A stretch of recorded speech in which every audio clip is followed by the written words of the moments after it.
Entrepreneurship, employability आणि sustainability हे एक मिशन घेऊन चाललोय. या मिशनवरच मी गेली 27 वर्ष काम करतोय. 1 लाखहून जास्त स्टार्टअप तयार झाले आहेत. 100हून जास्त युनिकॉर्न कंपन्या भारतात तयार झालेल्या आहेत. पूर्वी आपण म्हणायचो की जॉब सीकर्स होते, मग जॉब क्रिएटर्स झाले. मी एक स्टेप पुढे जाईन म्हणेन की वेल्थ क्रिएटर्स झाले पाहिजे. वेल्थ क्रिएटर्सला आपण रिस्पेक्ट, नेशन बिल्डिंग करायची असेल तर वेल्थ क्रिएटर्स बनणं फार आवश्यक आहे. प्रवाह जेव्हा सॉफ्टवेअरकडे जात होता तेव्हा मी निवडलं नाही, म्हटलं हार्डवेअर नेटवर्किंग आपण निवडूया. आणि माझं ठाम मत आहे, knowledge is delivered and skills are acquired. त्यामुळे हँड्स ऑन स्किल्स केल्याशिवाय तो तंत्रज्ञ म्हणून तयार होऊ शकत नाही. तर तो निश्चितपणे आपण skill capital of the world होऊ शकतो. इंडिया CSRच्या इव्हेंटमध्ये आम्ही अक्रॉस इंडिया वेगवेगळ्या कॉन्फरन्सेस घेतो. हे जे डॉट्स आपल्याकडे कॉन्शियस माइंडमध्ये आहेत, हे डॉट्स कनेक्ट करता आले तर definitely it will make a miracle. असं मी 4 ते 5 स्टेट्समध्ये काम करतोय. बेसिकली महाराष्ट्र, कर्नाटक, ओरिसा, गुजरात अशा स्टेट्समध्ये मी काम करतोय. मला हे आता नेशन वाईड न्यायचं आहे. ओके. पोलीस डिजिटलाइज करणं, त्यावेळेस मला 750 इंजिनियर्स लागत होते. माझ्या पेरोला मी 750 इंजिनियर्स घेऊन रेस्ट ऑफ महाराष्ट्राचं डिजिटाईज करणं पोलीस स्टेशन हा प्रोजेक्ट घेतला. ओके. त्या प्रोजेक्टमुळे माझ्या मुलांना लाईव्ह एक्सपिरियन्स मिळायला सुरुवात झाली, काम मिळालं. हे फार महत्वाचं आहे.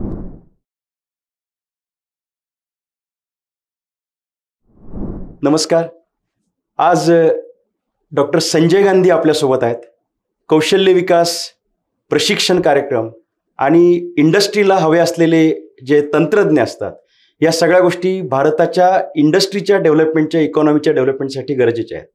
डॉक्टर संजय गांधी जे आत्ता आपल्यासोबत आले आहेत, तर डॉक्टर संजय गांधी हे ॲस्पायर नॉलेज अँड स्किल्स या कंपनीचे मॅनेजिंग डायरेक्टर आहेत, संचालक आहेत. आणि आपण जाणताच की जेटकिंग नावाची जी एक प्रशिक्षण संस्था होती जी भारतभर सुप्रसिद्ध झाली, त्या जेटकिंग संस्थेचे सर पुण्यामध्ये त्यांनी 17-18 वर्ष त्यांचं ते काम चालवलं. सुमारे 1 लाख प्रशिक्षणार्थींना त्यांनी जे महत्त्वाचं प्रशिक्षण आहे इंजिनिअरिंगमधलं, ज्याला आपण म्हणतो की हार्डवेअर नेटवर्किंग आणि अनेक गोष्टी सर सांगतीलच, सुमारे 1 लाख युवकांना त्यांनी प्रशिक्षण दिलं.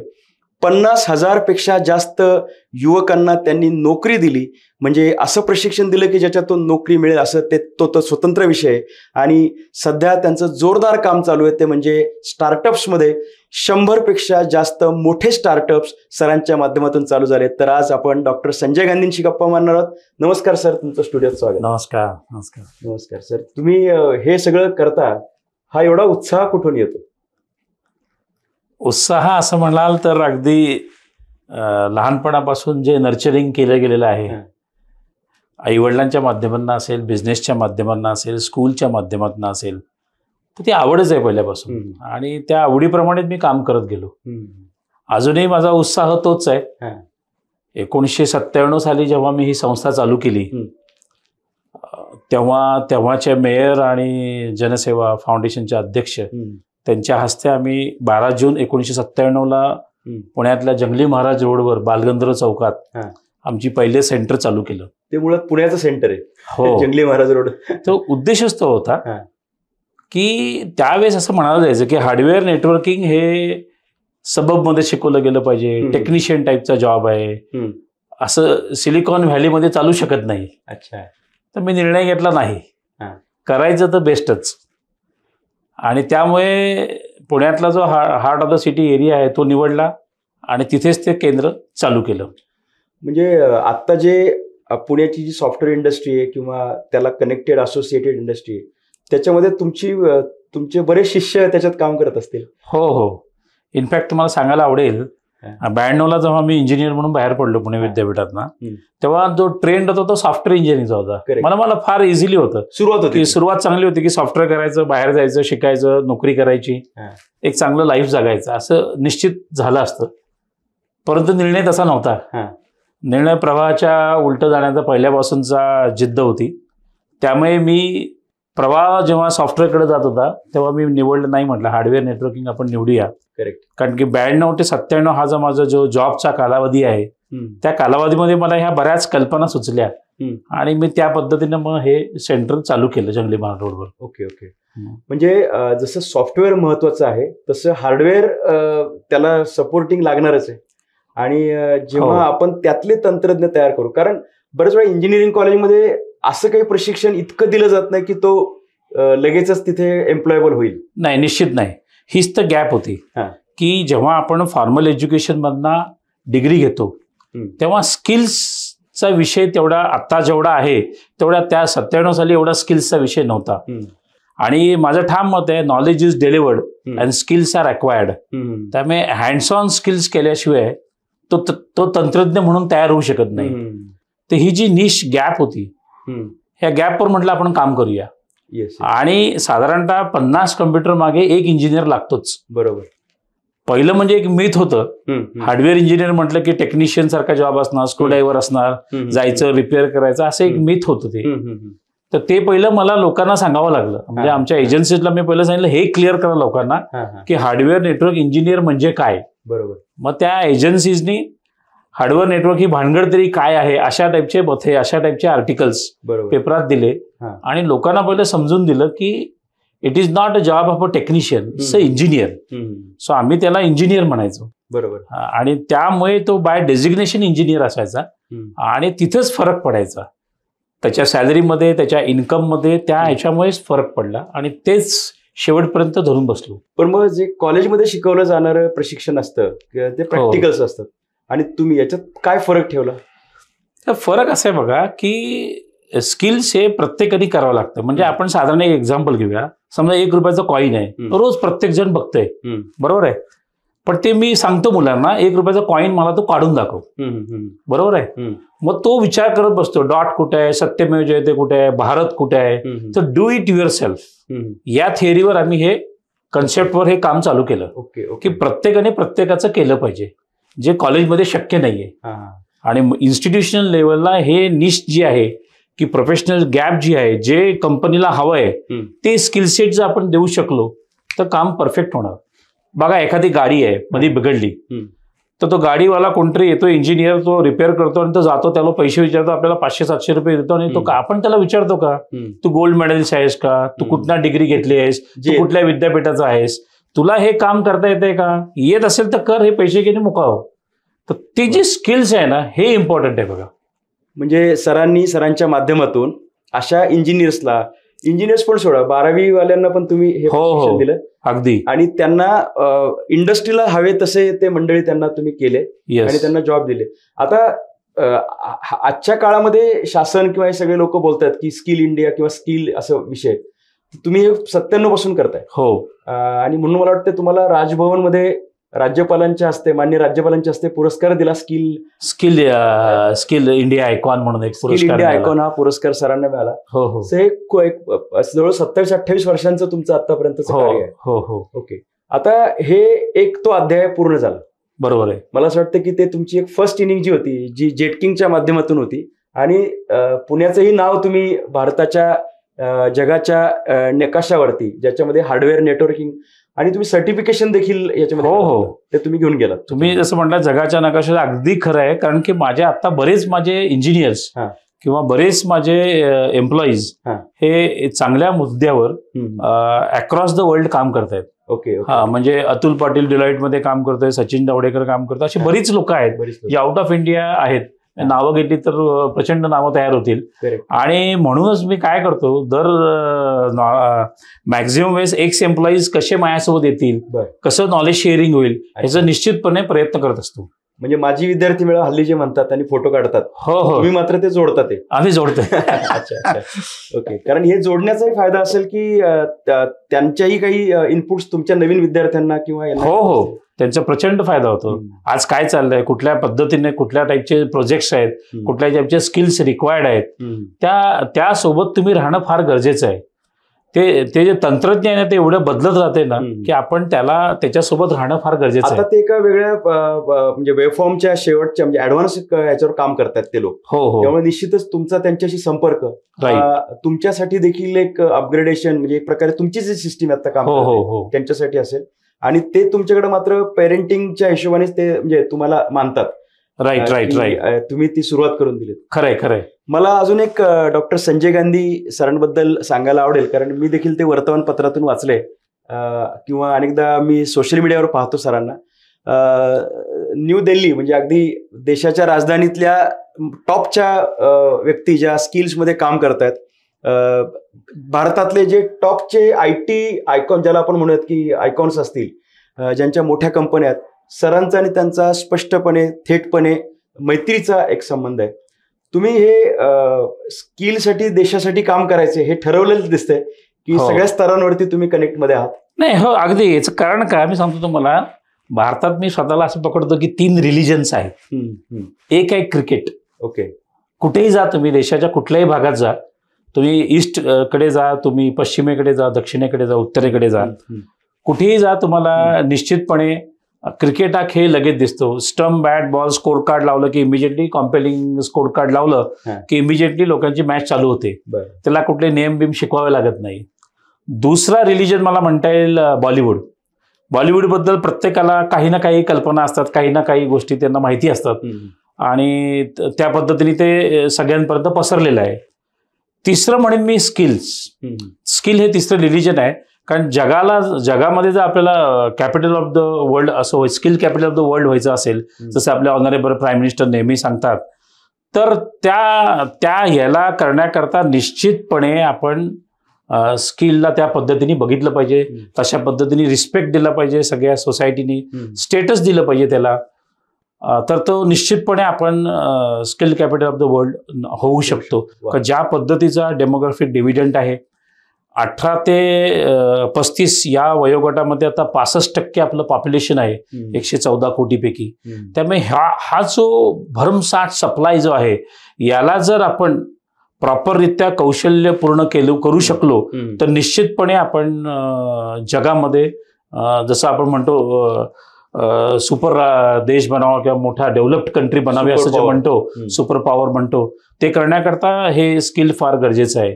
आणि आता निश्चितपणे त्या पद्धतीने वर्किंग चाललेलं आहे. आणि स्किल हा पूर्वी व्हॅल्यू एडिशन भाग होता किंवा नोकरी नाही मिळाली तर करायचा असा भाग होता. आता स्किलला integral part of the education या नवीन पॉलिसीमध्ये, NEPच्या पॉलिसीमध्ये आलेलं आहे.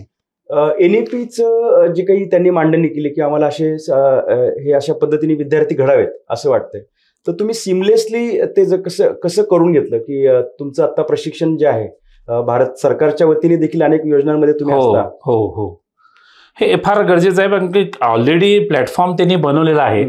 आता जर आपण त्या पद्धतीने जर आपले स्किलसेट्सच्या बास्केटच्या नेम्स किंवा आपण जे स्किल्स देतोय ते जर अत्याधुनिक असतील तर निश्चितपणे मुलं देतील, निश्चितपणे मुलं ते ऍक्सेप्ट करतील की त्या स्किल्स घ्याव्या. म्हणून काय करू शकतो आपण, तर मी हे प्रॉडक्ट तयार केलं आणि त्या प्रॉडक्टमध्ये काय केलं की म्हणजे चांगला जॉब मिळावा याकरता काय काय कंपनी बघते मुलामध्ये, ते सर्व गुण आपण त्या प्रॉडक्टमध्ये दिले पाहिजे. जसं की आता एक एक्झाम्पल देतो मी तुम्हाला. समजा आर्टिफिशियल इंटेलिजन्स, बिझनेस इंटेलिजन्स हा एक मला कोर्स घ्यायचा आहे. तर हा कोर्स सगळीकडे अवेलेबल आहे. असं काही नाही की आम्ही काही युनिक आहोत. हा कोर्स सगळीकडे अवेलेबल आहे. मग आपण डिफरन्शिएट कसं करायचं, तर त्या मॉडेलमध्ये आम्ही वधवानी फाउंडेशनकडनं एम्प्लॉयबिलिटी स्किल्स घेतल्या, इंडस्ट्रीकडनं प्रॅक्टिकल्स घेतले, हँड्स ऑन ज्याला आपण प्रोजेक्ट बेस्ड लर्निंग म्हणतो ते घेतलं, ते एम्बेड केलं. SPPU RPF कडनं, Savitribai Phule Pune university research park फाउंडेशनकडनं स्टार्टअप्सच्या ट्रेनिंग्स त्यांच्याकडनं घेतल्या. IIT BHU कडनं आमचा करिक्युलम आम्ही क्युरेट करून घेतला आणि त्याचीही पार्टिसिपेशन सर्टिफिकेट ठेवली. तर असा हा पूर्ण कोर्स जेव्हा तयार होतो आणि हा जेव्हा कोर्स 500 तासाचा कोर्स जेव्हा मुलाला आम्ही इम्पार्ट करतो, निश्चितपणे त्याला जॉब मिळतो, निश्चितपणे ही बिकम एम्प्लॉयबल.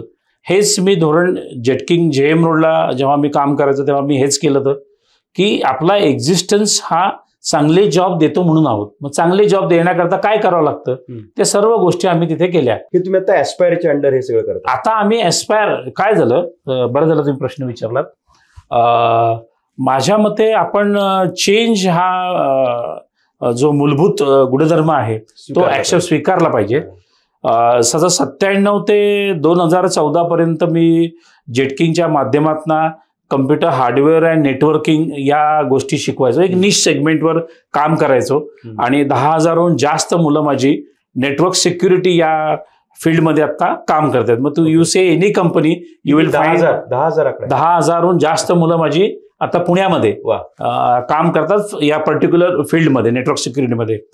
पण जेव्हा 2014 साली जेव्हा एखादी मिनिस्ट्री स्थापन होते त्यामुळे निश्चितपणे गव्हर्नमेंटनी ऍक्सेप्ट केलेलं आहे की स्किल हे फार महत्वाचं आहे आणि आपण ते शिकवलं गेलं पाहिजे. मग त्याला आपण लगेच अलाइन केलं पाहिजे.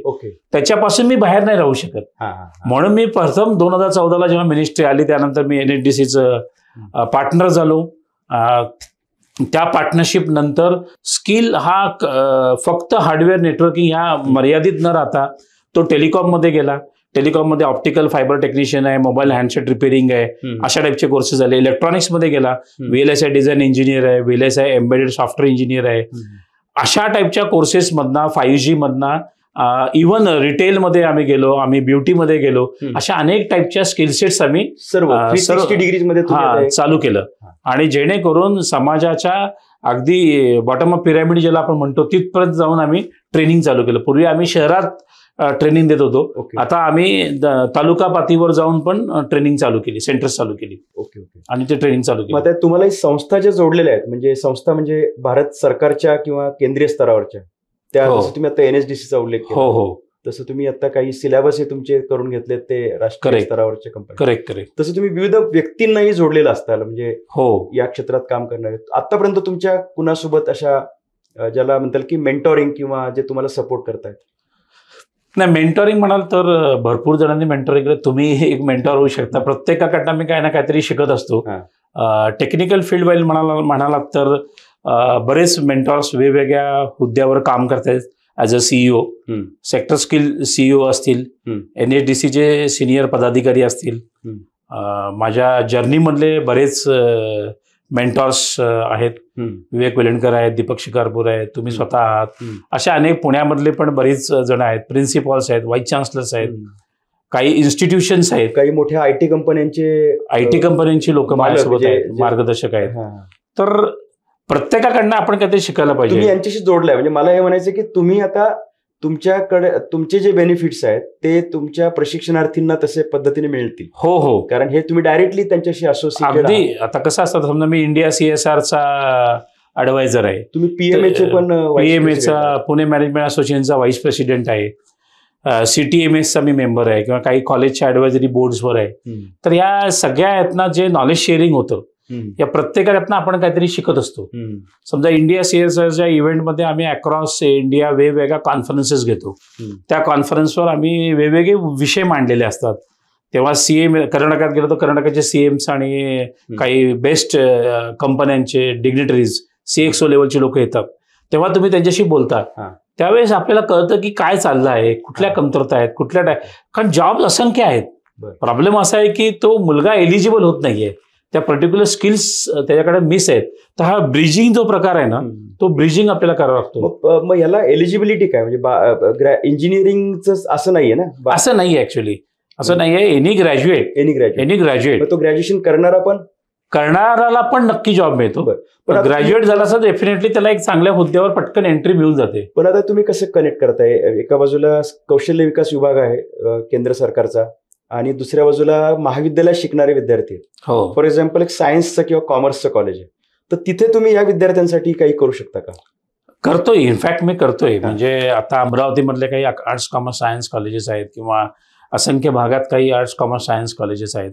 तिथे आम्ही वेगवेगळे कोर्सेस जे त्यांना लागतात आणि मला असं वाटतं की त्यांनी जर ते स्किल्स घेतले तर त्यांचे एम्प्लॉयबिलिटी फॅक्टर वाढतो, त्यांचं लाईव्हलीहूड चेंज होतं.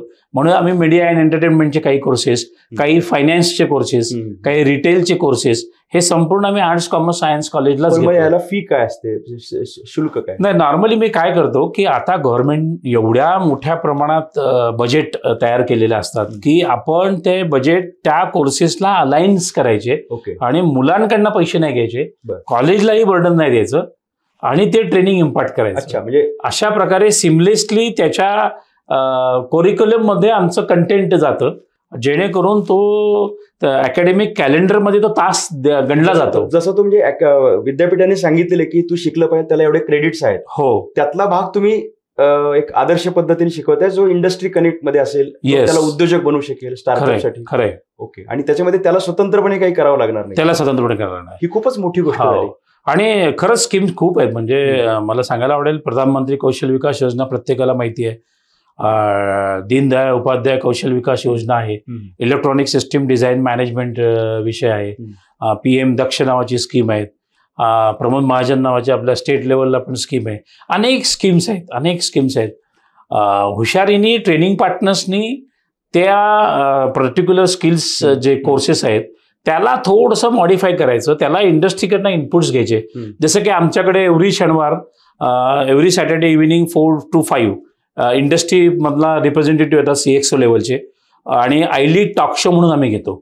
आणि त्या आयलीड टॉक शोला ओपन नसतं, किती म्हणजे हजारो मुलं त्या टॉक शोला बसतात ऑनलाईन रेग्युलरली, आणि त्यातनं त्यांना बऱ्याच काही गोष्टी कळतात की ही टेक्नॉलॉजी त्या पर्टिक्युलर कंपनीमध्ये इम्प्लिमेंट कशी केली आहे. म्हणून मी म्हणतो don't marry to a technology. So whichever is sellable you go with that technology. जसं आता मी नॉवेलमध्ये असताना नॉवेल नेटवर्क होतं, मग मायक्रोसॉफ्ट नेटवर्क आलं, लिनक्स आलं. तर यू हॅव टू चेंज. जसं आता आपण तुम्ही एक्झाम्पल्स घेतलेत, समजा मी जेटकिंग JM रोड चालू केलं होतं, बरोबर आहे.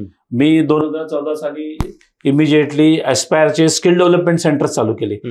आत्ता 2024 साली मला म्हणाल तर मी आता एक साधारणतः 100 कॉलेजमध्ये 10,000हून जास्त मुलांना हायर एज्युकेशनमध्ये ट्रेनिंग देतोय. तर मला असं वाटतं चेंज हा फार इम्पॉर्टंट आहे. म्हणजे जसं आता नोकियाचं एक्झाम्पल घ्या तुम्ही, की नोकिया हँडसेट होते आणि somebody else has come up and taken over the wave. Actually, Nokia is super king that time.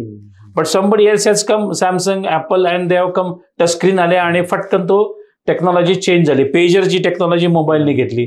किंवा जसं स्टीव्ह जॉब्स कायम म्हणतात, connecting existing elements in a unique way, so nobody else has thought of. जसं की तुम्ही म्हणाल हे telephony आणि रेडिओ वेव्स एकत्र करून त्यांनी सेलफोन्स चालू केले. Somebody else has come, cellphones त्यांनी इंटरनेटला कनेक्ट करून स्मार्टफोन्स चालू केले. तर हे जे आहे हे युनिकली कनेक्ट करता आले पाहिजेत. हे जे डॉट्स आपल्याकडे कॉन्शियस माइंडमध्ये आहेत, हे डॉट्स कनेक्ट करता आले तर definitely it will make a miracle. मला असं वाटतं की संजय गांधी सरांचं एक वैशिष्ट्य असं दिसतंय की आपण म्हणतो की कौशल्य विकसित करा, मुलांना सांगतो. मुलं म्हणतात म्हणजे नेमकं काय करू. कॉलेजमध्ये गेल्यानंतर त्यांना काही विषय हे कौशल्याच्या जवळपास जाणारे पण नसतात. आता नवीन स्कीम NEP प्रमाणे ते आलेत, पण मग ते जे कनेक्ट करायचंय, ह्या कनेक्टमध्ये तुम्हाला इंडस्ट्री तुमच्या अगदी एका हाकेवरती असल्या पाहिजे. म्हणजे अंतराने नाही. म्हणजे म्हणजे संजय गांधींचा संपर्क झालाय म्हणजे आता ते करायचंय. करेक्ट. अशा हिशोबाने इंडस्ट्रीचा मॅनेजर नाही, मालक हा तुमचा एक प्लस पॉईंट जेटकिंगच्या वेळेस पण झाला. तो आता ॲस्पायर मध्ये दिसतोय. दुसरी गोष्ट, ह्याच्या गव्हर्नमेंट मधल्या ज्या काही ज्याला असं म्हणतात की टचिंग पॉईंट्स आहेत, म्हणजे महाराष्ट्र शासनाचं कौशल्य संदर्भातलं काही काम चालतंय, केंद्र सरकार चालतंय, पुणे विद्यापीठाचं चालतंय. जसं आता डायरेक्ट कर्नाटकच्या गव्हर्नमेंटशी सुद्धा तुम्ही कनेक्टमध्ये ते काम केलंय, जेणेकरून कमी शिक्षणातला विद्यार्थी सुद्धा आणि निशुल्कपणे तो प्रशिक्षण घेतोय आणि तो इंडस्ट्रीच्या प्रवाहात येणार आहे. त्याला तुम्ही कदाचित एक शक्यता म्हणजे तो जॉब घेईल, दुसरी शक्यता म्हणजे तो स्वतःचा छोटासा युनिट चालू करेल. निश्चित. आणि हे जे युनिट आहे ते आता फक्त हार्डवेअर नेटवर्किंग नाही, तर सॉफ्टवेअर, हार्डवेअर, इलेक्ट्रॉनिक्स, त्याच्यानंतर AI, ML सारखे सगळे तंत्रज्ञ, टेलिकॉम, तुम्ही फार ब्युटी पर्यंतचा उल्लेख केला. म्हणजे या क्षेत्रामध्ये जर मंडळीनं जायचं असेल तर डॉक्टर संजय गांधी काही कुठल्याही म्हणजे इन्स्टिट्यूट पॅटर्ननी काम करणारी व्यक्ती नाही दिसत आहे. मला असं दिसतंय की समाजातल्या लार्जर स्केलवरच्या बेनिफिशियरीजना, म्हणजे त्या मुलांना, युवकांना रोजगारक्षम बनवणं आणि त्यांना त्या ठिकाणी लोकेट करणं, हा त्यांचा आता दुसऱ्या इनिंगचा पार्ट आता मला ॲस्पायरच्या निमित्ताने दिसतो. आणि नुसतं रोजगारक्षम न करता त्याला करिअर प्लॅनिंग देणं पूर्ण पुढचं, की त्याला तेही माहित नसतं की मी पुढे काय करणार आहे. ट्रॅक दिला पाहिजे त्याला पुढच्या 5 वर्षाचा. म्हणून माझं बुक जे रिलीज झालं तर मध्ये उत्कर्ष गाथा, त्यातनं मी लोकांना ते सांगितलं की बघा, नॉन टेक्निकल मुलगा आहे, परंतु त्यांनी जर त्या पद्धतीने 5 वर्ष काम केलं तर निश्चितपणे त्याचा 1 लाखावर 20 लाखावर कसा पोहोचतो हे त्या पुस्तकात प्रत्येक मुलाचं मी वर्णन केलेलं आहे. तुमच्या बायोडेटामध्ये सिरियल एंटरप्रेन्योर असा शब्द आहे. याचा अर्थ असा आहे की मी तो चेंज ऍक्सेप्ट करत जाऊन मी तो जे आता एखादा काय असो की तो खूपच त्या प्रेमात पडतो एखाद्या गोष्टीत. समजा मी नॉवेल नेटवर्कच करत बसलो तर प्रॉब्लेम आला असता. Instead of that you have to change. So serial entrepreneur म्हणजे काय, आता यात मी वेगवेगळ्या स्किल्स ऍड केल्या. हार्डवेअर नेटवर्कमध्ये मी अनेक प्रकारच्या सेक्टर्सकडे गेलोन, अनेक प्रकारच्या सेक्टर्सच्या सीईओ कडे बसून, मग ते मॅन्युफॅक्चरिंगच्या असतील, तुमच्या रिटेलच्या असतील, टेलिकॉमच्या असतील, ह्यांच्यासोबत बसून काम करून आणि त्या स्किल्स मी सुरुवात केलं. म्हणजे मला टेलिकॉम सेक्टर स्किलनी पहिलं IIT दिल्लीमध्ये एक बॅच घ्यायला लावली, अँड्रॉइड ऍप्लिकेशन. ती बॅच सक्सेसफुल झाल्यानंतर ते पब्लिक डोमेनला आलं. अशाही काही इव्हॅल्युएशनच्या प्रोसेसमध्ये पण मी काम केलेलं आहे सेक्टर स्किल सोबत. तुमच्याकडे झालं आणि मग आता सगळीकडे करा, हा असंही मी काम केलेलं आहे इव्हॅल्युएशन बेसिसवर. तर मला असं वाटतं की आपण इन्सेप्शन मध्ये आहोत, इन्सेप्शन पासून आहोत. आपण लिडरशिप पोझिशनला आल्यानंतर स्किलला रिस्पेक्ट देणं हे आपलं काम आहे. That's what I am doing. माझं मिशन क्लिअर कट आहे, एंटरप्रेनरशिप, त्यानंतर एम्प्लॉयबिलिटी आणि सस्टेनेबिलिटी. आकड्यांच्या भाषेत बोलायचं झालं तर तुमचं ध्येय काय भारताच्या बद्दल? आत्तासा मी 4 ते 5 स्टेट्समध्ये काम करतोय. बेसिकली महाराष्ट्र, कर्नाटक, ओरिसा, गुजरात अशा स्टेट्समध्ये मी काम करतोय. मला हे आता नेशन वाईड न्यायचं आहे. ओके. त्यामुळे आता मी 100 कॉलेज करतोय आणि 10,000 20,000 मुलं करतोय असं न करता I want to expand it to more than at least 10 lakh मुलं ज्यांनी हे अशा टाईपचे कोर्सेस करणं गरजेचं आहे. कारण तेवढी मार्केट साईज मोठी होत चाललेली आहे. म्हणजे ज्या कॉलेजेसला सुचत नाहीये काही आता की मुलं प्लेस होत नाहीये, त्यामुळे उद्योजकता नुसताच कार्यक्रम भाषण ठेवायचे का काय करायचंय, मला असं वाटतं की हे कॉलेजेस आणि विद्यापीठांनी तुम्हाला संपर्क साधला तर तुम्ही त्या सगळ्यांची भूक भागू शकता. हो, आणि मी इंडस्ट्रीला सांगतोय की तुम्ही या, ते येत आहेत की तुम्हाला काय पाहिजे, रिस्किलिंग करायचे. कॉलेजकडे लॅब्स आहेत, तुम्ही रिस्किलिंग करा. आहे ते इन्फ्रास्ट्रक्चर. तुम्हाला काय करायचं आहे, काही प्रोजेक्ट द्यायचे तुम्ही द्या इथे. कॉलेजला सांगतो तुमच्या मुलांना काय पाहिजे, इंटर्नशिप पाहिजे, तुम्ही या कंपन्यामध्ये जा आणि इंटर्नशिप्स करा. कॉलेजला काय पाहिजे की कॉर्पोरेट इंटरव्हेन्शन पाहिजे, नवीन स्किल्स काय आहेत, कटिंग एज टेक्नॉलॉजी काय आहेत, इमर्जिंग टेक्नॉलॉजी काय आहेत हे मिळायला पाहिजे. कॉर्पोरेटला सांगतो तुम्हाला चांगली मुलं पाहिजेत ना, तुम्ही शिका, तुम्ही यांना स्किल द्यायला सुरुवात करा. आठवड्यातनं एकदा या, पण त्यांना स्किल्स द्या. असं जेव्हा होतं देवाणघेवाण, पण नुसतं एमओयूवर न राहता, नुसतं एक्सपर्ट लेक्चर पुरतं मर्यादित न राहता ऍक्च्युअल एंगेजमेंट मी करण्याचं काम पहिल्यापासून करतोय. पहिल्यापासून मेजरेबल. आणि ते लोकांचा विश्वास यासाठी आहे की तुम्ही जेटकिंग मध्ये ते खूप मोठ्या स्केलला करून दाखवलं. हो, आज इंडस्ट्री जी आहे, राईट ते म्हणजे you are principal of that. म्हणजे पोलीस डिजिटलाइज करणं, त्यावेळेस मला 750 इंजिनियर्स लागत होते. माझ्या पेरोला मी 750 इंजिनियर्स घेऊन रेस्ट ऑफ महाराष्ट्राचं डिजिटाईज करणं पोलीस स्टेशन हा प्रोजेक्ट घेतला. त्या प्रोजेक्टमध्ये माझ्या मुलांना लाईव्ह एक्सपिरियन्स मिळायला सुरुवात झाली, काम मिळालं. हे फार महत्वाचं आहे. आपल्या ॲज अ कॉलेज किंवा ॲज अ संस्था आपण मुलांना लाईव्ह एक्सपिरियन्स द्यायला पाहिजे, तरच मुलं घडतील. नुसतं पुस्तकी ज्ञान आता काही उपयोगाचं नाहीये. ऑनलाईन प्रत्येक गोष्ट अवेलेबल आहे. त्या पुस्तकी ज्ञान सगळीकडे आहे, नॉलेज सगळीकडे आहे. त्याचा उपभोग कसा घ्यायचा आणि डिलिव्हरी कशी करायची हे फार महत्वाचं आहे. इन्क्युबेटर म्हणून तुम्ही जे काम करतात त्याचा काही अनुभव थोडक्यात? हो, मी थोडक्यात सांगू शकतो. जर स्मार्ट सिटीचा एक इन्क्युबेशन सेंटर सोलापूरचा आहे, तो घेतला मी. विश्वकर्मा म्हणजे VIITच्या इन्क्युबेटर ऍडवायझर म्हणून गेलो. PCCOE कॉलेजच्या इन्क्युबेटर ऍडवायझर म्हणून गेलो. आणि ह्या सर्व ठिकाणी काम करताना किंवा PMA मध्ये काम करताना बरेच एंटरप्रेनर्स येतात. म्हणजे not only students, small scale entrepreneurs सुद्धा येतात की त्यांना पुढचं जसे काही जण ग्लास सिलिंग म्हणतात, breaking of the glass ceiling त्यांना जमतच नाहीये.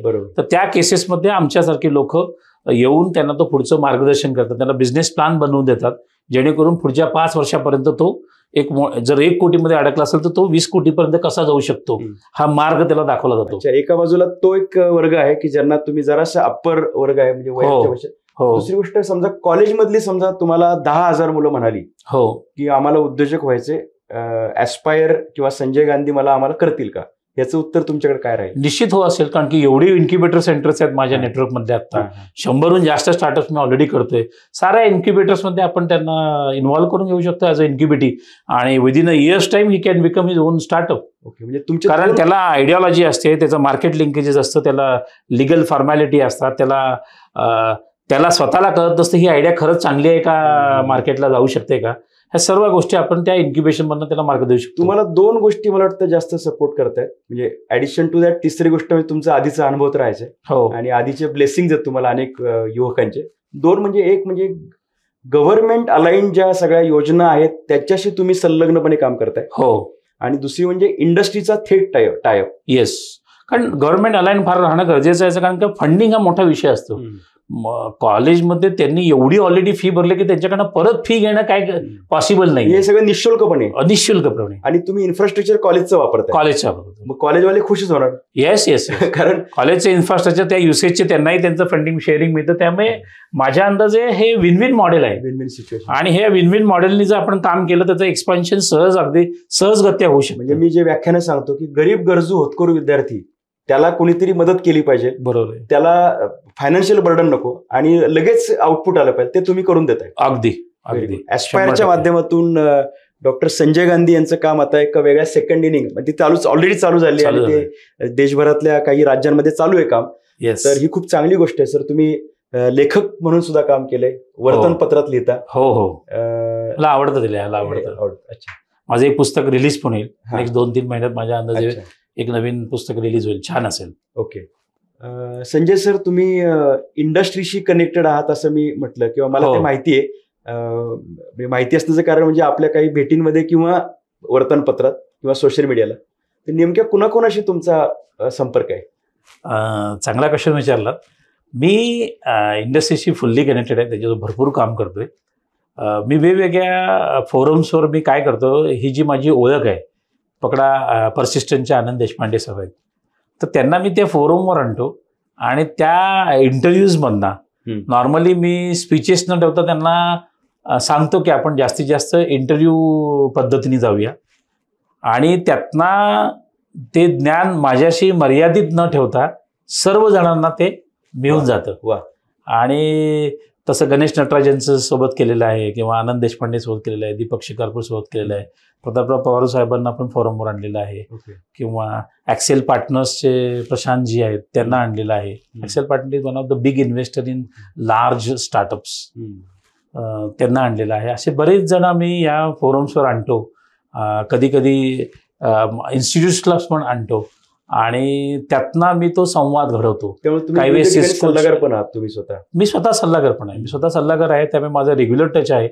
आणि त्यातनं जे नॉलेज आपल्याला मिळतंच, पण त्यातनं सगळं एम्प्लॉईजना आपल्याला मिळालं पाहिजे, आपल्यासोबतचे जे एंटरप्रेनर्स आहेत त्यांनाही मिळालं पाहिजे. त्यामुळे ज्या वेळेस आमचे समजा PMAचे फाउंडेशन डेज आहेत, किंवा aspire knowledge and skills India private लिमिटेडचे जे फाउंडेशन डे आहेत 12 जून 1997, तो वीक किंवा तो मंथ आम्ही जास्तीत जास्त ॲक्टिव्ह करून कॉर्पोरेट्सना आमच्या फोरम्सवर आणून बोलायला लावतो. आणि हे संपूर्ण जे नेटवर्क जे तयार केलं, जसं आपण म्हणतो नेटवर्किंग ऑर नॉट वर्किंग, असं दीपक कायम मला म्हणतो, आणि ते मला योग्य वाटलं. त्यामुळे हे एक मी करतो ॲस्पायरमध्ये किंवा ह्याच्यात, की तुम्ही जास्तीत जास्त जे नेटवर्किंग करता इंडस्ट्रीसोबतचं, even for matter government sector skill जे हे असतात, वेगवेगळे कॉन्सिल्स असतात, त्यांनाही आणतो मी.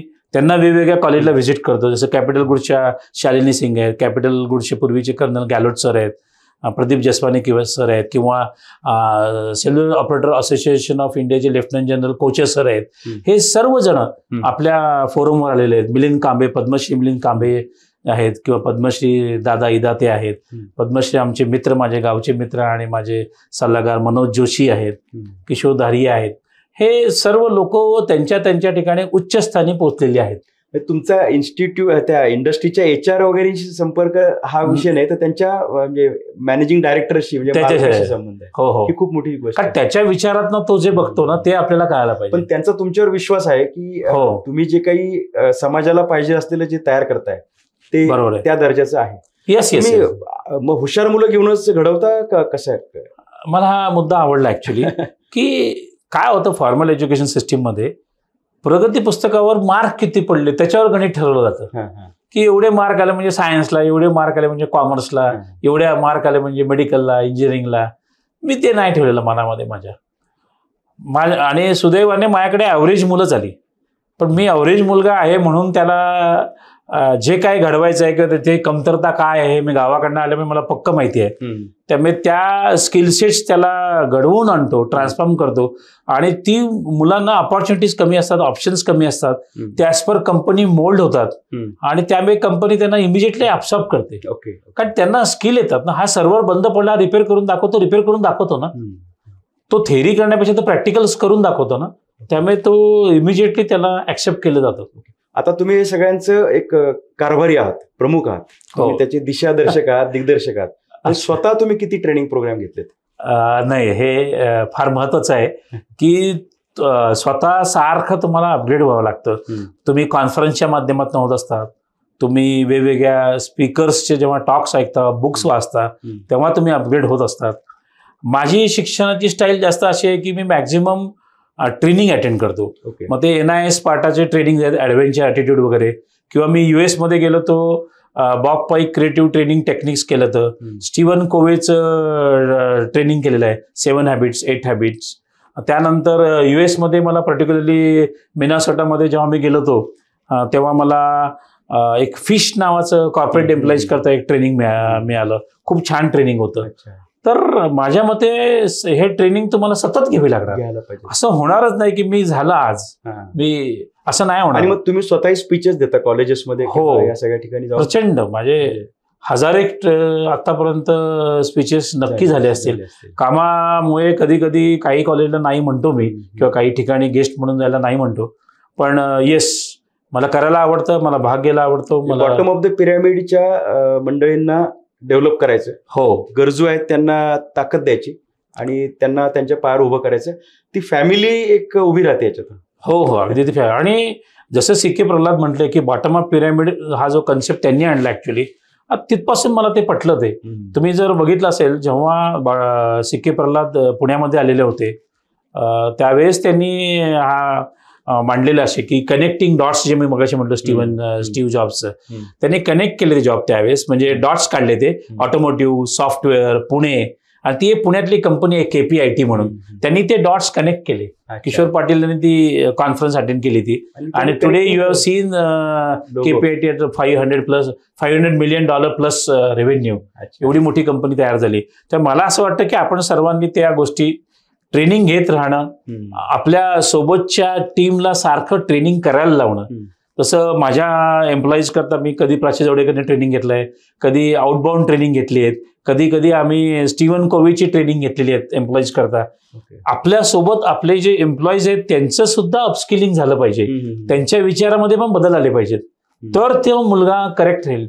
तुम्ही जर म्हटलात मी फॉरेन रिटर्न आहे, मी फोर्ट्रॉन पास्कल शिकलोय, मी IIT गोल्ड मेडलिस्ट आहे, तर ती जागा म्युझियम मध्ये राहील. अच्छा अच्छा. त्याला अपग्रेड जर नसेल, आज आजच्या युगात जर तो नसेल, तर त्याला आजच्या टेक्नॉलॉजीमध्ये पाहिजे तो. ग्लोबल सर्टिफिकेशन बद्दल तुम्ही काय काय म्हणू शकता? माझा पूर्ण विश्वास आहे ग्लोबल सर्टिफिकेशन्सवर, आणि म्हणून मी प्रत्येक सेंटरला पियर्सन व्ह्यू जी ग्लोबल सर्टिफिकेशन एक्झाम घेते त्यांचं सेंटर आहे. आज माझ्याकडे जवळजवळ आता 25 वर्ष झाली ती सेंटर्स आहेत. प्रत्येक मुलाला मी सांगतो की तुम्ही ग्लोबल सर्टिफिकेशन करा. तू ओरॅकल शिकलास ना, एक्झाम दे. मायक्रोसॉफ्ट शिकला, एक्झाम दे, आणि ते मायक्रोसॉफ्ट कडनं तू सर्टिफाय हो, जावा कडनं तू ओरॅकल कडनं सर्टिफाय हो, तर तो सर्टिफिकेशनला व्हॅल्यू आहे. आणि कंपनी निश्चितपणे त्याला रिक्रुटमेंट पॉईंट ऑफ व्ह्यू बघते. तुम्ही इतकं छान मराठी बोलताय, पुण्यातले आहात का मूळ तुमचं? नाही, मी आहे गुजरातचं नाहीये, गुजरातवरनं आम्ही काही कालावधीत आम्ही महाराष्ट्रामध्ये आलो होतो. आता 2-3 पिढ्या महाराष्ट्रात झाल्यामुळे मराठी निश्चित चांगलं झालं. आणि मी अगदी जिल्हा परिषद शाळेत मराठी मीडियम मध्ये शिकलेलो आहे. जिल्हा परिषद शिकलो, मराठी माध्यमातून स्कूल. हा, पण इंजिनियर तुम्ही पण इंजिनियर झालो पुण्यात येऊन. आणि मग मी माझं जॉब किती वर्ष केला तुम्ही? जॉब मी जवळजवळ 2 वर्ष केला. गोदरेजला होतो सुरुवातीला, विक्रोई प्लांटला होतो. तुमच्या व्यक्तिमत्वाकडे पाहिल्यानंतर असं वाटतं की 2 वर्ष म्हणजे खूप वर्ष काम केलं तुम्ही. कारण मुळात पहिल्यापासूनच उद्योजकता ही हे असेल बिनलेली आहे. येस येस, पूर्ण माझं नर्चरिंग माझ्या ह्याच्यात बिझनेस आहे, एंटरप्रेनरशिप आहे, पण ते एका मिशन करताय. जसं मी म्हटलं, एंटरप्रेनरशिप, एम्प्लॉयबिलिटी आणि सस्टेनेबिलिटी हे एक मिशन घेऊन चाललोय. या मिशनवरच मी गेली 27 वर्ष काम करते. याच्या पलीकडे काय मी कुठं गेलो नाहीये. मला असं वाटतं की सस्टेनेबिलिटी पण तेवढीच महत्वाची आहे. म्हणून काही ठिकाणी मी एस्टोर सारखे नवीन प्रोजेक्ट्स केलेत, जे प्रोजेक्ट्स ई वेस्ट कमी करण्याकरता काम करतायत, आणि निश्चितपणे ते सस्टेनेबिलिटीला इम्पॉर्टंट आहेत. एक 4 सस्टेनेबल डेव्हलपमेंट गोल्स आम्ही त्या प्रोजेक्टमध्ये अचीव्ह करतोय. त्यामुळे त्या प्रोजेक्ट्सवरही आम्ही नवीन येणाऱ्या युवकांना सांगतो की तुम्ही तेही प्रोजेक्ट्स करा. पण CSRच्या माध्यमातून किंवा PMAच्या माध्यमातून तुम्ही जे करता, त्याचा तुम्हाला दैनंदिन ऊर्जा मिळायला फायदा होतो का कामात देखील उपयोग होतो? नाही, ऊर्जा तर मिळतेच. मला माहित नाही, मी सेल्फ मोटिवेटेडच आहे. म्हणजे आपण कामामधनं भरपूर शिकायला मिळतं. कामामधनं भरपूर शिकायला तुम्ही अनेक वेगवेगळ्या लोकांना, वेगवेगळ्या संस्थांना, इन्स्टिट्यूशन्सना भेटता, बोलता, त्यातनं शिक्षण आहे बघा. कारण पीएमओ सुद्धा अत्यंत बुजुर्ग मंडळी याच्यात काम करतायत. तुम्ही त्याचे व्हाईस चेअरमन आहात, व्हाईस प्रेसिडेंट आहात, आणि सातत्याने जर तुम्ही अशा इंजिनिअरिंग मधल्या सोशल ऑर्गनायझेशन्स चालू ठेवल्या किंवा त्याचं काम चालू राहिलं तर कदाचित काही CSR प्रोजेक्ट देखील तुम्हाला करता येतात. निश्चितपणे आम्ही आतापर्यंत UNDP कडनं CSR फंडिंग घेतलेलं आहे, CII कडनं मी CSR फंडिंग घेतलेलं आहे, आणि त्या CSR फंडिंगमधनं त्या प्रकारचे ट्रेनिंग प्रोग्राम्स ते जे सांगतात ते आपल्याला करावं लागतात. त्या कम्युनिटीमध्ये, त्या एरियामध्ये ते प्रोजेक्ट्स राबवावे लागतात आपल्याला. मला एक विचारायचं आहे की तुमचं काही बैठकांना तुम्ही असता म्हणजे वरिष्ठ स्तरावरच्या, तर हे जे कौशल्य विकास विभाग आहे मंत्रालय, त्या मंत्रालयाचे आता काय काय अँबिशन्स असावेत? जेव्हा 2014 साली ही पॉलिसी नेमली गेली आणि 2015 मंत्रालय आलं 2014ला, 2015ला स्किल मिशन ही पॉलिसी तयार केली गेली. त्यावेळेस 400 मिलियन लोकांना शिकवायचं आहे स्किल ट्रेनिंग, अशा प्रकारचा अजेंडा पेपरवर आलेला होता. 400 मिलियन म्हणजे एवढ्या लोकांना जर स्किल, म्हणजे विचार करा केवढ्या मोठ्या प्रमाणात स्किल ट्रेनिंग प्रोग्राम होतोय. आणि आता खरंच सांगतो तुम्हाला, एक सुंदर टेक्नॉलॉजी प्लॅटफॉर्म त्यांनी तयार केलेला आहे. सिंगल विंडो म्हणता येईल आपल्याला, सिद्ध नावाचं पोर्टल आहे. तो एनीबडी 20 मंत्रालय जे काही काम करतात ते सिद्ध या पोर्टलला आलं पाहिजे. NSQ फ्रेमवर्क तयार केले, त्या फ्रेमवर्क प्रमाणे काम चाललं गेलं पाहिजे. अशी सुंदर आता एक सिस्टीम बसलेली आहे. तर माझ्या मते आता ऍक्सिलरेशनची गरज आहे. ऍक्सिलरेशन जर केलं तर देशामध्ये चेंज नक्की येईल. म्हणजे अगदी कॉमर्सवाला, बँकिंगवाला विद्यार्थी सुद्धा हे त्याला जे पाहिजे ते स्किल. हो, आता फिनटेक कंपन्या किती आलेल्या आहेत, प्रचंड मोठ्या फिनटेक कंपन्या आलेल्या आहेत स्टार्टअप्समध्ये. 1 लाखहून जास्त स्टार्टअप तयार झाले आहेत. 100हून जास्त युनिकॉर्न कंपन्या भारतात तयार झालेल्या आहेत. 2016 साली जेमतेम 4,000-5,000 कंपन्या होत्या. आज आपण 1 लाखाहून जास्त स्टार्टअप रजिस्टर्ड केलेले आहेत. वेगवेगळ्या स्कीम्स आहेत, क्रेडिट गॅरंटी स्कीम्स आहेत, सीड फंडिंग आहेत स्टार्टअपसाठी. तर निश्चितपणे माझ्या मते तोच एक आहे. म्हणजे जसं आता आपण म्हणूया, पूर्वी आपण म्हणायचो की जॉब सीकर्स होते, मग जॉब क्रिएटर्स झाले. मी एक स्टेप पुढे जाईल म्हणेन की वेल्थ क्रिएटर्स झाले पाहिजे. वेल्थ क्रिएटर्सला आपण रिस्पेक्ट, नेशन बिल्डिंग करायची असेल तर वेल्थ क्रिएटर्स बनणं फार आवश्यक आहे. वा. आणि मग आता इथून पुढे जास्त उद्योजक होतील असं तुमचं मत आहे? हो, आता तो ट्रेंड आलेला आहे. पूर्वीचा जो ट्रेंड होता, मी हायर एज्युकेशन घेतलं आणि फॉरेनला जाऊन परत हायर एज्युकेशन घेणार आणि तिथे जॉब करणार, हा कन्सेप्ट थोडा तरी तुम्ही पाहिला असेल नक्की की तो स्टार्टअप्सकडे झुकत चाललेला आहे. आणि मी सगळ्यांचा मालक आणि तुम्ही सगळ्यांनी काम करा असं सांगणाऱ्या उद्योजकापेक्षा मला हे कौशल्य हस्तगत झालेलं आहे आणि आता म्हणून मी तुम्हाला सांगतोय असं एक ते सांगता आलं पाहिजे. म्हणजे निश्चितपणे प्रत्येक असा बॉस हा कन्सेप्ट राहिलेला नाही. It's a leader. So when I say leader, he has to have accept की नाहीये मला माहित, तुझ्याकडे नॉलेज आहे ना, let me take that knowledge. असं झालं पाहिजे ते. से डिफरन्शिएशन कशात आहे? बरीच जण म्हणतात how you are different than others. Why Aspire knowledge and skills India private limited it different than others because we are faster, we are better. That's why, and we are quality cautious. So that's why we are accepted by industry and academic institutions. Why colleges are coming to me? Say last 6 months we have done more than 100+ colleges. As far as the training is concerned for second year and third year engineering graduates or the commerce science graduates. त्याचं निश्चितपणे हे जो डिफरन्शिएटल factor आहे ना, तोच लोकांना आमच्याकडे attract करतोय. येस. आणि लोक तुमच्याकडे येतात. एक मुळात डॉक्टर संजय गांधींची मुलाखत घेण्याची 2 कारणं होती. कारण नंबर 1 म्हणजे त्यांच्या उद्योजकीय प्रवासातला ते 2 टप्पे जे आहेत, एक जेटकिंगचा आधीचा जो यशस्वी झाला, दुसरा म्हणजे आता ॲस्पायर म्हणून त्यांनी जो चालू केलाय तो. आणि या प्रवासामध्ये माणसाने, उद्योजकाने कसं स्वतःला बदलावं, ऍक्टिव्ह राहावं, लोक जोडावीत, इंडस्ट्री जोडाव्यात, क्वालिटी ॲस्पेक्ट तपासाव्यात, यासाठी आम्हाला समजावून घ्यायचं होतं डॉक्टर संजय गांधी काय. दुसरा मुद्दा म्हणजे कौशल्यावर आधारित असलेली युवा पिढी तयार करणं. रोजगार त्यांना मिळाला पाहिजे आणि त्यासोबत त्यांनी सेल्फ स्टार्टअप्स याच्याकडे जायला पाहिजे. या सगळ्या प्रक्रियेतून हा मेसेज सुद्धा समाजापर्यंत जायला पाहिजे की तुम्ही जे काही शिकताय त्याच्यामध्ये प्रशिक्षण तुमचं स्वतः घ्या, तुम्ही स्वतःला डेव्हलप करा, स्वतःला धार लावून घ्या. डॉक्टर संजय गांधींसारखी अशी कदाचित 10, 25, 100 माणसं जर भारतात असतील तर भारतामधली बेरोजगारीची समस्या राहणार नाही. चौकात उभं राहणाऱ्यांची संख्या कमी होईल, गुन्हेगारी आणि सगळ्या नकारात्मक गोष्टी कमी होतील आणि माणसं इकॉनॉमीमध्ये इन्व्हॉल्व्ह होतील. म्हणजे अर्थकारणाला ताकद द्या, याच्यातून होतील. आणि अजून एक गोष्ट याच्यातून झाली आहे की तुमच्या स्पीडच्या आवाक्यापुढं कॉलेजेस सुद्धा तुमच्या मागे आता पळायला लागलेली आहेत. म्हणजे कॉलेज पळायला म्हणजे नुसतं इन्फ्रास्ट्रक्चर असून चालत नाही आणि नुसतं ते रिपोर्ट भरून द्या आणि आकडेवारी काढा, याच्यापेक्षा तुमच्याच विद्यार्थ्यांना तुम्ही कशा पद्धतीने हे पाहिलं पाहिजे हे NEP पण शिकवले.